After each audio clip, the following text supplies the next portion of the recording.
ಒಂದು ಜಾಗದಲ್ಲಿ ಒಂದು 15 ವರ್ಷ ನಾವು ವಾಸ ಇರ್ತೀವಿ ಅಂದರೆ ಆ ಜಾಗ ನಮ್ದಾಗೋದಿಲ್ಲ. ಅದಕ್ಕೆ ಅನುಭೋಗದ ಹಕ್ಕು ಅಂದರೆ ಈಸ್ಮೆಂಟ್ ರೇಟ್ ಪ್ರಕಾರ ಒಂದಷ್ಟು ಕಾನೂನುಗಳಿದೆ. ಈಗಾಯಿತು, ನಾವು ಯಾರೋ ಒಬ್ಬರು ಮನೆ ಬಾಡಿಗೆಯನ್ನು ಕೊಟ್ಟಿರ್ತಾರೆ, ನಾವು ಒಂದು 15 ವರ್ಷ 20 ವರ್ಷ ಒಂದೇ ಮನೇಲಿ ಇರ್ತೀವಿ ಅಂದರೆ ಅದು ನಮ್ದಾಗೋದಿಲ್ಲ. ಅಂದರೆ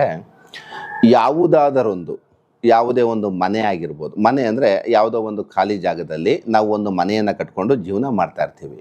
ಅಥವಾ ಯಾವುದಾದ್ರೂ ಒಂದು ಲ್ಯಾಂಡಲ್ಲಿ, ಕೃಷಿ ಭೂಮಿನಲ್ಲಿ ನಾವೇನಾದ್ರು ವ್ಯವಸಾಯ ಮಾಡಿಕೊಂಡು ಒಂದು 20-30 ವರ್ಷಗಳ ನಂತರ ಏನಾದ್ರು ಅದರಲ್ಲೂ ನಮ್ಮ ಕಾನೂನಿನಲ್ಲಿ ಶಾಂತಿಯುತವಾಗಿ ಅನುಭೋಗದಲ್ಲಿರಬೇಕು ಅಂತ ಅನ್ನತ್ತೆ. ಅಂದರೆ ಆ ಒಂದು ಸೈಟು ಅಥವಾ ಜಮೀನು ಅದರಲ್ಲಿ ಯಾವುದೇ ರೀತಿಯಾದಂತಹ ಒಂದು ತಕರಾರು ಬಂದಿರಬಾರ್ದು, ಒಂದು ಕಾನೂನಿನ ವಿಷಯ ಅದರಲ್ಲಿ ಎಂಟ್ರಾಗಿರಬಾರ್ದು.